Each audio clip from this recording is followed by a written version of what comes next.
Nadstavenie riadiacej jednotky tempomatu AP900 vo vozidle Renault Trafic, ktoré je pripojené po zbernici. Na boku riadiacej jednotky sa nachádza tlačidlo. Toto tlačidlo zatlačíme a zapneme zapaľovanie. Ozve sa dvakrát krátke pípnutie. Tlačidlo uvoľníme. Páčku tempomatu zatlačíme smerom hore do polohy set. Stlačíme spojku a brzdu. Dioda na jednotke bliká a automaticky sa kalibruje riadiaca jednotka tempomatu. Na konci sa ozvú 3 krátke pípnutia. Povolíme brzdu a spojku. 2 krátke pípnutia znamenajú krok 2 nadstavenia plynového pedálu. Plynový pedál počas 2 krátkych pípnutí pomaly stláčame,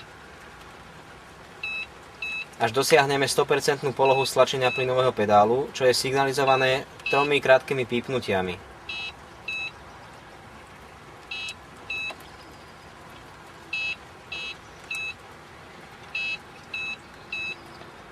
Plynový pedál pomaly spúšťame.